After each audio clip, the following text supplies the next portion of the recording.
নমস্কার দর্শক বন্ধুরা, দ্য আর্ট অফ টেস্ট চ্যানেলে আপনাদের সকলকে স্বাগত।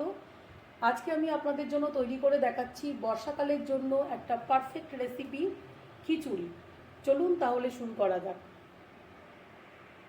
খিচুড়ি তৈরি করবার জন্য সবার আগেই আমাদের মুগ ডালটাকে ভেজে নিতে হবে। তো এখানে আমি 250 গ্রাম মুগ ডাল এবং 250 গ্রাম গোবিন্দভোগ চাল নিয়েছি। মুগ ডালটাকে কড়াইতে দিয়ে এবার সুন্দর করে ভেজে নিতে হবে, হালকা করে।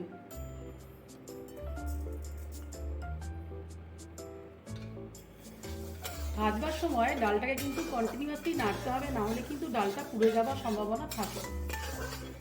ডালটা যতক্ষণ না অবধি লালচে হচ্ছে ততক্ষণ অবধি আমি ডালটাকে ভেজে নেব।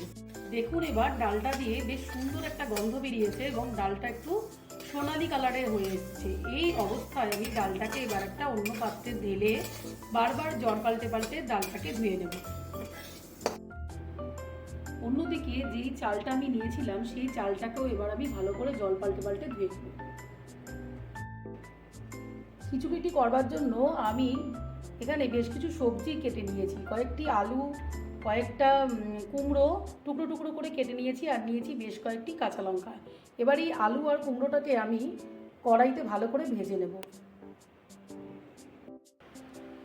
খিচুড়ি করবার জন্য আমি এখানে বেশ কয়েক টুকরো আলু আর কয়েক টুকরো কুমড়ো আর কিছু কাঁচা লঙ্কা কেটে নিয়েছি। তো এখন আমি এগুলোকে ভালো করে কড়াইতে ভেজে নেব। ভাজবার জন্য কড়াইতে আমি বেশ কিছুটা তেল দিয়ে নিচ্ছি।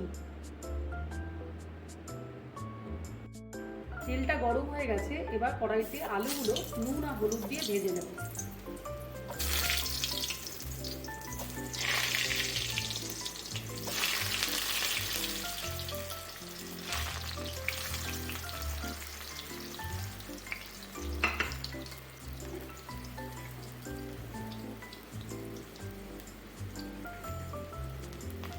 দিয়ে দিলাম নুন, সামান্য হলুদ। নুন আর হলুদ দিয়ে এবার আলুগুলোকে আমি লালচে করে ভেজে নেব।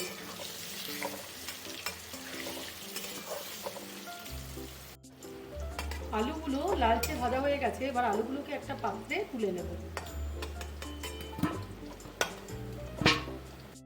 একইভাবে কুমড়োগুলোকেও নুন আর হলুদ দিয়ে ভেজে নেব।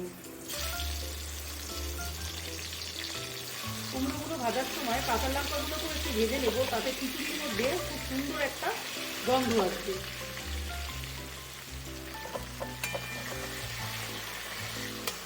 এবার একটু নুন আর হলুদ দিয়ে কুমড়োগুলোকে ভালো করে ভেজে নেব। হলুদ দিয়ে দিলাম আর দিয়ে দিলাম সামান্য নুন। একটু লালচে করে কুমড়োগুলোকে আবার ভেজে নেব। কুমড়ো আর কাঁচা লঙ্কাগুলো একসাথে করে ভেজে নিই। কুমড়োগুলো অলমোস্ট ভাজা হয়ে গেছে, কুমড়ো আর কাঁচা লঙ্কাগুলো সমস্তটাই ভাজা হয়ে গেছে। এবার এগুলোকে আমি আরেকটা পাত্রে তুলে নিচ্ছি। এবার ওই একই তেলের মধ্যে কয়েকটি গরম মশলা ফোড়নে দেব, দিয়ে চাল এবং ডালটাকে এই তেলের মধ্যেই ভালো করে ভেজে নেব।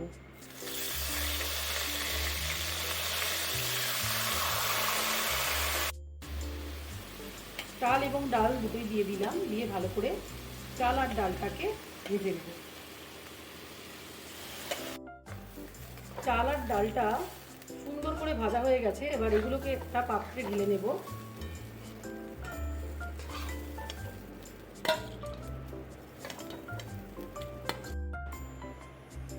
একটা হাঁড়িতে আমি 2 লিটার মতন জল গরম করে নিয়েছি। এবার এই চাল আর ডালটাকে এই হাঁড়ির মধ্যে ঢেলে দেব। চাল আর ডালটাকে এবার এই গরম জলের মধ্যে ফুটতে দেবো বেশ কিছুক্ষণ।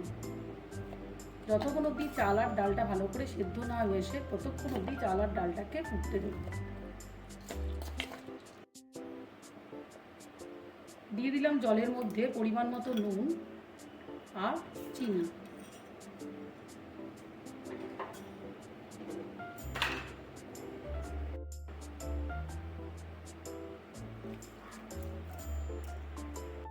আলু, কুমড়ো আর কাঁচা লঙ্কা যেটা ভেজে রেখেছিলাম সেটা বেশ কিছুটা যখন চালটা সেদ্ধ হয়ে আসবে তখন এটা চালের মধ্যে দিয়ে দেবো। চাল আর ডালটা যখন ঠিক এরকম সিদ্ধ হয়ে আসবে তখন এই অবস্থায় আমি দিয়ে দেবো হচ্ছে কুমড়ো আর আলু আর কাঁচা লঙ্কাগুলো। প্রায় আধা সিদ্ধ হয়ে গেছে চাল ডালটা, তো এই অবস্থায় আমি দিয়ে দেবো আলু, কুমড়ো আর কাঁচা লঙ্কাটা।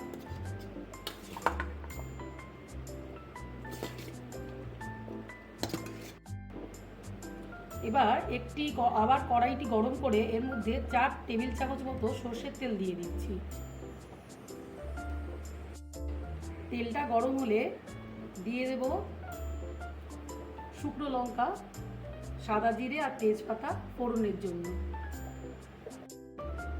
তেল মোটামুটি গরম হয়ে গেছে। এই অবস্থায় তেলের মধ্যে কতগুলো শুকনো লঙ্কা 4টে মতো ছিঁড়ে দিয়ে দিয়েছি, আর দিয়ে দেব 2টো তেজপাতা, আর দিয়ে দিচ্ছি সাদা জিরে ফোড়নের জন্য। একটুখানি ফোড়নটা যখন লালচে হয়ে আসবে তখন দিয়ে দেব এর মধ্যে আদা বাটা।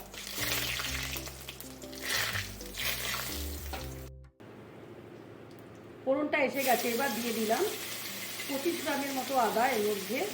আদাটা একটু ফ্রাই হয়ে গেলে এর মধ্যে আমি দিয়ে দেব লঙ্কার গুঁড়ো, জিরের গুঁড়ো আর হলুদ গুঁড়ো।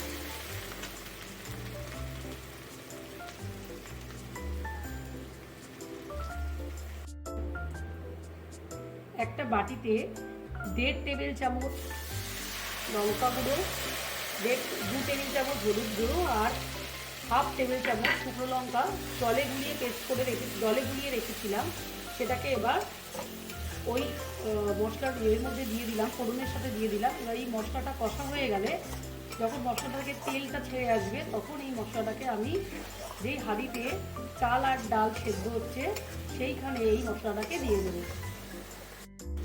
মশলাটা থেকে প্রায় তেল ছেড়ে এসছে। এবার এই অবস্থায় আমি এই মশলাটাকে ওই যে চাল আর ডাল সেদ্ধ একসাথে হাঁড়িতে বসিয়েছি সেখানে ঢেলে দেবো। মশলাটাকে আমি ওই হাঁড়ির মধ্যে দিয়ে দিচ্ছি। চাল আর ডালটা একদম সেদ্ধ হয়ে গেছে। এই অবস্থায় ফোড়নটা আমি এই হাঁড়ির মধ্যে দিয়ে দিলাম। আর নামানোর আগে সবশেষে দেবো একটু গরম মশলা আর একটু ঘি।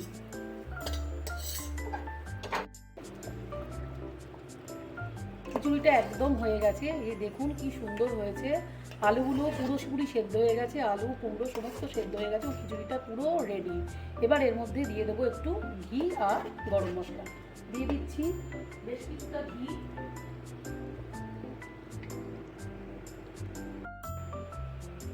হয়ে গেছে খিচুড়িটা। এর মধ্যে দিয়ে দিলাম 2 চামচ মতো ঘি,